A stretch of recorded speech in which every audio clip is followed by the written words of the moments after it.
तो वेलकम करता हूँ, स्वागत करता हूँ फिर से एक बार आपको हमारे इसी यूट्यूब चैनल में।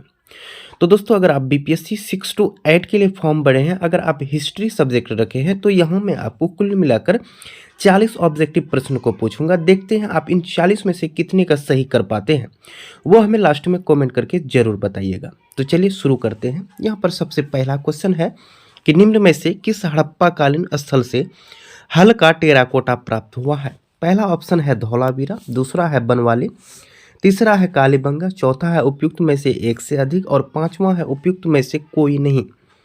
तो देखिए, किस हड़प्पाकालीन स्थल से हल्का टेराकोटा प्राप्त हुआ है, वो है आपका ऑप्शन नंबर बी, बनवाली से जो है हल्का टेराकोटा प्राप्त हुआ था। अगला क्वेश्चन है, बक्सर युद्ध में अंग्रेजी सेना का प्रधान सेनापति कौन था। बक्सर युद्ध में अंग्रेजी सेना का प्रधान सेनापति कौन था। पहला ऑप्शन है कैंपबेल था, दूसरा ऑप्शन है हॉलवेल था, तीसरा है मुनरो था, या फिर उपयुक्त में से एक से अधिक या उपयुक्त में से कोई नहीं। तो बक्सर के युद्ध में अंग्रेजी सेना का प्रधान सेनापति कौन था। मुनरो था। कौन था। मुनरो था अंग्रेजी सेना का प्रधान सेनापति। ठीक है, चलिए अगला क्वेश्चन है, इनमें से किसको मुजफ्फरपुर बम कांड के आरोप के कारण फांसी दी गई थी। तो पहला ऑप्शन है आपका प्रफुल्ल चाकी, दूसरा है बटुकेश्वर दत्त और तीसरा है शशि कुमार बोस, चौथा है उपयुक्त में से एक से अधिक और पांचवा है उपयुक्त में से कोई नहीं। तो बताइए कौन सा हो जाएगा। तो देखिए, यहाँ पर मुजफ्फरपुर बम कांड के आरोप में जो है फांसी जो है यहाँ पर जो है इन ऑप्शन में से किसी को नहीं दिया गया था, यानी कि उपयुक्त में से कोई नहीं। चलिए अगला क्वेश्चन है आपका, शेरशाह का मकबरा कहाँ स्थित है। शेरशाह का मकबरा सासाराम में है, मनेर में है, सीतामढ़ी में है, उपयुक्त में से एक से अधिक या फिर उपयुक्त में से कोई नहीं। देखिए, शेरशाह का मकबरा जो है आपका कहाँ पर हो जाएगा, सासाराम में स्थित है। ठीक है, चलिए आगे चलते हैं। अगला क्वेश्चन है आपका कि निम्नलिखित में से कौन सा हड़प्पाकालीन स्थल गुजरात में स्थित है। लोथल, डाबरकोट, कालीबंगा, उपयुक्त में से एक से अधिक या फिर उपयुक्त में से कोई नहीं। तो बताइए ऐसा कौन सा जगह जो कि हड़प्पाकालीन स्थल जो है गुजरात में स्थित है। तो कौन सा हो जाएगा, लोथल जो है आपका गुजरात में स्थित है।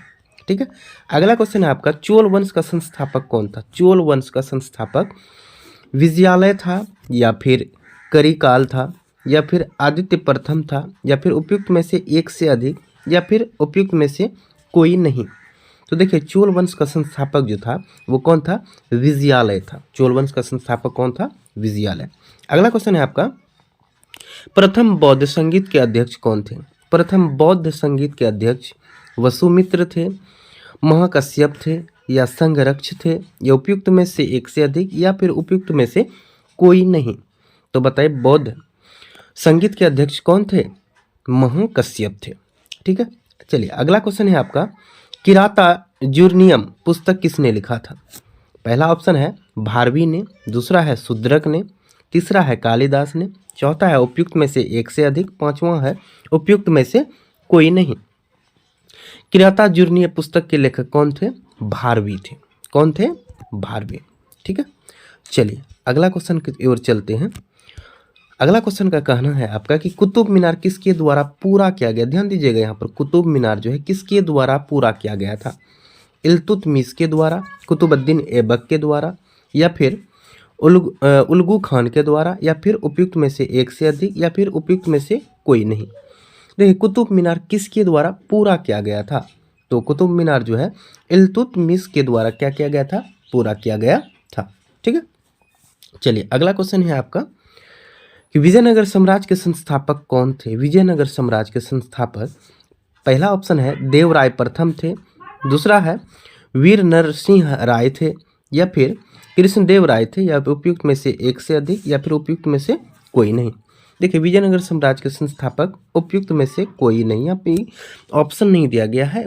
मतलब विजयनगर साम्राज्य का संस्थापक कौन थे, हरिहर और बुक्का नामक दो भाइयों ने 1336 ईस्वी में विजयनगर साम्राज्य का स्थापना किया था। ठीक है, तो उपयुक्त में से कोई नहीं। अगला क्वेश्चन है आपका, किस मुगल शासक के समय में सर टॉमस रो भारत आया था। बाबर के समय, अकबर के समय, जहांगीर के समय, या फिर उपयुक्त में से एक से अधिक या फिर उपयुक्त में से कोई नहीं। तो बताइए किस मुगल शासक के समय में सर टॉमस रो भारत आया था? तो कौन सा हो जाएगा? जहांगीर के समय में जो है सर टॉमस रो कहाँ आया था? भारत आया था। चलिए अगला क्वेश्चन है आपका, आइन ए अकबरी किसके द्वारा लिखा गया था? आइन ए अकबरी अब्दुल कादिर के द्वारा लिखा गया था, अबुल फजल के द्वारा लिखा गया था, ख्वाजा निजामुद्दीन के द्वारा लिखा गया था, या फिर उपयुक्त में से एक से अधिक, या फिर उपयुक्त में से कोई नहीं? तो बताइए किसके द्वारा लिखा गया था? देखिए आइन ए अकबरी जो है आपका अबुल फजल के द्वारा लिखा गया था। ठीक है, चलिए आगे चलते हैं। चलिए अगला क्वेश्चन है आपका कि रैयतवाड़ी व्यवस्था सर्वप्रथम कहाँ लागू की गई थी? रैयतवाड़ी व्यवस्था सबसे पहले गुजरात में लागू किया गया था, मद्रास में, या फिर बम्बई में, या फिर उपयुक्त में से एक से अधिक, या फिर उपयुक्त में से कोई नहीं? तो बताइए रैयतवाड़ी व्यवस्था कहाँ पर लागू किया गया था? तो रैयतवाड़ी व्यवस्था जो है आपका मद्रास में लागू किया गया था। ठीक है, चलिए अगला क्वेश्चन है आपका, 1857 के विद्रोह को किसके द्वारा प्रथम भारतीय स्वतंत्रता संग्राम के रूप में वर्णित किया गया है? पहला ऑप्शन है वीडी सावरकर, दूसरा है बाल गंगाधर तिलक, तीसरा है आरसी मजूमदार, चौथा है उपयुक्त में से एक से अधिक, और पांचवा है उपयुक्त में से कोई नहीं? तो बताइए 1857 के विद्रोह को किसके द्वारा प्रथम भारतीय स्वतंत्रता संग्राम के रूप में वर्णित किया गया था? तो इसका सही जवाब हो जाएगा वीडी सावरकर के द्वारा। ठीक है, ऑप्शन नंबर ए इसका सही हो जाएगा। अगला क्वेश्चन है आपका, अश्वघोष जिन्होंने बुद्ध चरित्र की रचना की डैश के दरबार में रहते थे? अश्वघोष जिन्होंने बुद्ध चरित्र की रचना किया था वो किसके दरबार में रहते थे? पहला ऑप्शन है सदास काना, दूसरा है वासुदेव, तीसरा है कनिष्क, और चौथा है उपयुक्त में से एक से अधिक, और पांचवा है उपयुक्त में से कोई नहीं? तो अश्वघोष जिन्होंने बुद्ध चरित्र की रचना किया था वो कनिष्क के दरबार में रहते थे। ऑप्शन नंबर सी इसका सही हो जाएगा। अगला क्वेश्चन है, किस युद्ध के बाद जर्मनी का एकीकरण पूरा हुआ? आखिर कौन सा युद्ध था जिसके बाद जर्मनी का एकीकरण पूरा हुआ? पहला ऑप्शन है क्रीमिया का युद्ध, दूसरा है सेडोवा का युद्ध, तीसरा है सेडान का युद्ध, चौथा है उपयुक्त में से एक से अधिक, और पांचवा है उपयुक्त में से कोई नहीं? तो बताइए इसका सही जवाब कौन सा हो जाएगा? सेडान के युद्ध के बाद जर्मनी का एकीकरण पूरा हुआ था। ठीक है, चलिए अगला क्वेश्चन है, इंग्लैंड में समाजवाद का जनक किसे कहा जाता है? इंग्लैंड में समाजवाद का जनक किसे कहा जाता है? पहला ऑप्शन है सेंट साइमन को, दूसरा है चार्ल्स फुरिये को, तीसरा है रॉबर्ट ओवन को, चौथा है उपयुक्त में से एक से अधिक, और पांचवा है उपयुक्त में से कोई नहीं? तो इंग्लैंड में समाजवाद का जनक जो है रॉबर्ट ओवन को कहा जाता है। किसको कहा जाता है? रॉबर्ट ओवन को कहा जाता है। चलिए आगे चलते हैं। अगला क्वेश्चन है कि एक प्रसिद्ध तमिल महाकाव्य शिल्पाधिकारम की रचना इंग्लो नामक एक कवि ने लगभग डैश वर्ष पहले किया था? तो 2600 वर्ष पहले किया था, 1800 वर्ष पहले, या फिर 3000 वर्ष पहले, या फिर उपयुक्त में से एक से अधिक, या फिर उपयुक्त में से कोई नहीं? तो बताइए इसका सही जवाब क्या हो जाएगा? 1800 ईस्वी वर्ष पहले किया गया था, यानी ऑप्शन नंबर बी इसका सही हो जाएगा।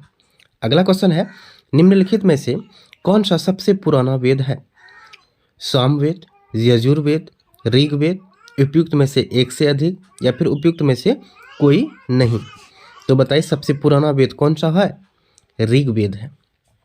ठीक है, चलिए अगला क्वेश्चन है, स्वदेशी आंदोलन का लोगों पर सबसे अधिक प्रभाव किस क्षेत्र में पड़ा? स्वदेशी आंदोलन का लोगों पर सबसे अधिक प्रभाव किस क्षेत्र में पड़ा? संयुक्त प्रांत में, या फिर कश्मीर में, या फिर बंगाल में, या फिर उपयुक्त में से एक से अधिक, या फिर उपयुक्त में से कोई नहीं? तो बताइए स्वदेशी आंदोलन का लोगों पर सबसे अधिक प्रभाव जो है कहाँ पर, किस क्षेत्र पर पड़ा था? बंगाल में पड़ा था। कहाँ पर पड़ा था? बंगाल में। अगला क्वेश्चन है, शेरशाह सूरी और हुमायूं के बीच कन्नौज का युद्ध कब लड़ा गया था? शेरशाह सूरी और हुमायूं के बीच कन्नौज का युद्ध कब लड़ा गया था? तो पहला है 1534 ईस्वी, दूसरा है 1536 ईस्वी, तीसरा है 1540 ईस्वी, चौथा है उपयुक्त में से एक से अधिक, पांचवा है उपयुक्त में से कोई नहीं? तो बताइए इसका सही जवाब क्या हो जाएगा? 1540 ईस्वी में कन्नौज का युद्ध शेरशाह सूरी और हुमायूं के बीच में लड़ा गया था। अगला क्वेश्चन है, निम्नलिखित में से किसे सीमांत गांधी के नाम से जाना जाता है? भगत सिंह को, खान अब्दुल गफ्फार खां को, या फिर चंद्रशेखर आजाद को, या फिर उपयुक्त में से एक से अधिक, या फिर उपयुक्त में से कोई नहीं?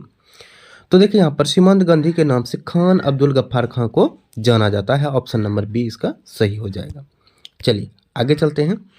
अगला है आदिल शाह का मकबरा गोल गुंबज किस राज्य में स्थित है? आदिल शाह का मकबरा गोल गुंबज किस राज्य में स्थित है? पहला है तमिलनाडु, दूसरा है तेलंगाना, तीसरा है कर्नाटक, चौथा है उपयुक्त में से एक से अधिक और पांचवा है उपयुक्त में से कोई नहीं। तो आदिल शाह का मकबरा गोल गुंबज जो है कर्नाटक में स्थित है। कहाँ पर स्थित है? कर्नाटक में।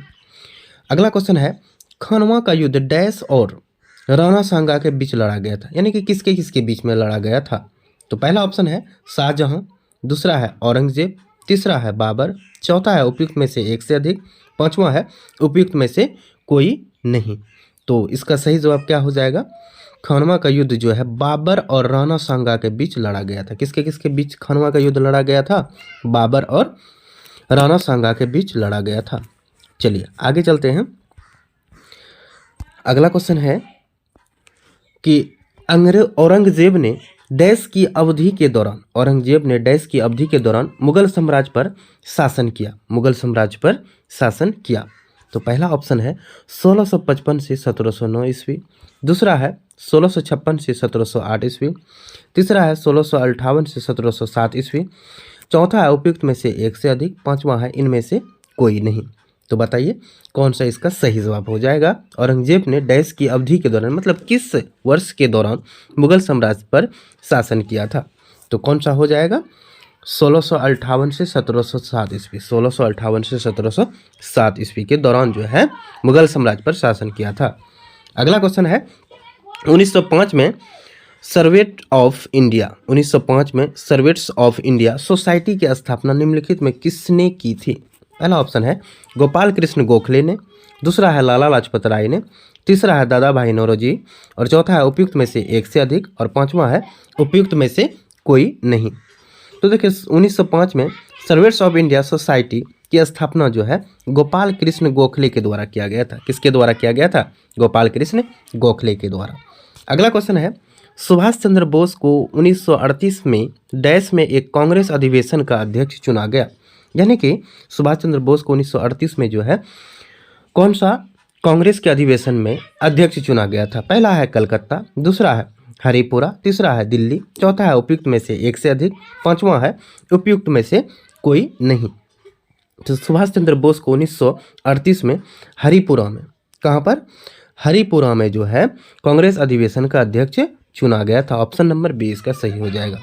अगला क्वेश्चन है आपका कि 1939 में फॉरवर्ड ब्लॉक की स्थापना निम्नलिखित में से किसने किया था? 1939 में फॉरवर्ड ब्लॉक की स्थापना जो है महात्मा गांधी के द्वारा किया गया था, जवाहरलाल नेहरू के द्वारा किया गया था, सुभाष चंद्र बोस के द्वारा किया गया था, या फिर उपयुक्त में से एक से अधिक, या फिर उपयुक्त में से कोई नहीं। तो बताइए इसका सही जवाब क्या हो जाएगा? सुभाष चंद्र बोस के द्वारा फॉरवर्ड ब्लॉक की स्थापना किया गया था 1939 ईस्वी में। अगला क्वेश्चन है कि सारे जहां से अच्छा हिंदुस्तान हमारा गीत के लेखक कौन है? सारे जहां से अच्छा हिंदुस्तान हमारा, इस गीत के लेखक जो है वो कौन हो जाएंगे? तो पहला ऑप्शन है आपका रविंद्रनाथ टैगोर, दूसरा है मोहम्मद इकबाल, तीसरा है भगत सिंह और चौथा है उपयुक्त में से एक से अधिक और पांचवा है उपयुक्त में से कोई नहीं। तो सारे जहां से अच्छा हिंदुस्तान हमारा गीत के लेखक जो है मोहम्मद इकबाल थे। ठीक है, कौन थे? मोहम्मद इकबाल। चलिए आगे चलते हैं। अगला क्वेश्चन है यहाँ पे कि निम्नलिखित में से किस राजवंश ने एलोरा में कैलाशनाथ मंदिर के निर्माण में सहयोग प्रदान किया था? ऐसा कौन सा राजवंश था जो कि एलोरा में कैलाशनाथ का मंदिर के निर्माण में सहयोग दिया था? पहला है चालुक्य, दूसरा है सोलंकी, तीसरा है राष्ट्रकूट, चौथा है उपयुक्त में से एक से अधिक और पांचवा है उपयुक्त में से कोई नहीं। तो राष्ट्रकूट जो था उन्होंने सहयोग दिया था एलोरा में जो कैलाश मंदिर का निर्माण हो रहा था, तो राष्ट्रकूट ने उसमें क्या दिया था? सहयोग प्रदान किया था। अगला क्वेश्चन है कलकत्ता, यानी कि अब उसे कोलकाता बोला जाता है, 1800 में फोर्ट विलियम कॉलेज की स्थापना निम्नलिखित में से किसने किया था? फोर्ट विलियम कॉलेज की स्थापना 1800 ईस्वी में किसने किया था? पहला ऑप्शन है जॉन शोर ने, दूसरा है वॉरेन हस्टिंगस ने, तीसरा है रिचर्ड वेलेस्ली ने, चौथा है उपयुक्त में से एक से अधिक और पांचवा है इनमें से कोई नहीं। तो बताइए कलकत्ता में फोर्ट विलियम कॉलेज की स्थापना जो है किसके द्वारा किया गया था? रिचर्ड वेलेस्ली के द्वारा जो है कलकत्ता में 1800 ईस्वी में फोर्ट विलियम कॉलेज की स्थापना किया गया था। अगला क्वेश्चन है, नरसिंह वर्मन प्रथम जिन्हें मामल्ल के नाम से जाना जाता था डैश राजवंश के शासक थे। पहला है चोल, दूसरा है चालुक्य, तीसरा है राष्ट्रकूट, चौथा है उपयुक्त में से एक से अधिक, पांचवा है उपयुक्त में से कोई नहीं। तो देखिए, नरसिंह वर्मन प्रथम जिन्हें मामल्ल के नाम से जाना जाता था डैश राजवंश के शासक थे, तो यहाँ पर हो जाएगा उपयुक्त में से कोई नहीं। ठीक है, चलिए अगला क्वेश्चन है, 1337 से 1453 तक 100 वर्षों से भी अधिक समय तक किन के बीच युद्ध चलता रहा। पहला है जर्मनी और फ्रांस के बीच, दूसरा है जर्मनी और इटली के बीच, तीसरा है इंग्लैंड और फ्रांस के बीच, चौथा है उपयुक्त में से एक से अधिक, पांचवा है उपयुक्त में से कोई नहीं। तो बताइए, लगभग 100 वर्षों से भी अधिक समय तक किसके बीच युद्ध लड़ता रहा था, यानी चलता रहा था।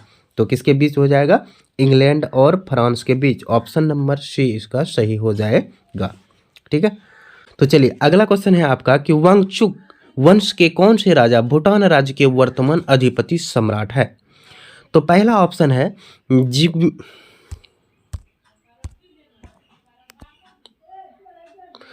तो चलिए अगला क्वेश्चन है आपका कि वांगचुक वंश के कौन से राजा भूटान राज्य के वर्तमान अधिपति सम्राट है। तो पहला ऑप्शन है आपका जिग्मी सिंघिये, दूसरा है उज्ञेन, तीसरा है जिग्मी केसर नामग्येन और चौथा है उपयुक्त में से एक से अधिक और पांचवा है उपयुक्त में से कोई नहीं। देखिए, वांगचुक वंश के कौन सा राजा था जो कि भूटान राज्य के वर्तमान अधिपति सम्राट है। तो ऑप्शन नंबर सी हो जाएगा जिग्मी केसर नामग्येन। ठीक है, चलिए अगला क्वेश्चन है, कन्फ्यूशियन कौन था। कन्फ्यूशियन कौन था। पहला ऑप्शन है तिब्बत का एक प्रधान रसोइया, दूसरा है एक चीनी दार्शनिक, तीसरा है चीन में वसंत और शरद ऋतु का एक प्रसिद्ध चित्रकार है और चौथा है उपयुक्त में से एक से अधिक और पांचवा है उपयुक्त में से कोई नहीं। तो बताइए इसका सही जवाब क्या हो जाएगा। कन्फ्यूशियन कौन था, तिब्बत का एक प्रधान रसोइया था। तिब्बत का एक क्या था, प्रधान रसोइया था। तो चलिए आगे चलते हैं। अगला क्वेश्चन है आपका कि 1971 से पहले भारत पाकिस्तान युद्ध किस वर्ष हुआ था। 1971 से पहले भारत पाकिस्तान का युद्ध जो है किस वर्ष हुआ था। पहला ऑप्शन है 1962, दूसरा है 1963, तीसरा है 1965, चौथा है उपयुक्त में से एक से अधिक और पांचवा है उपयुक्त में से कोई नहीं।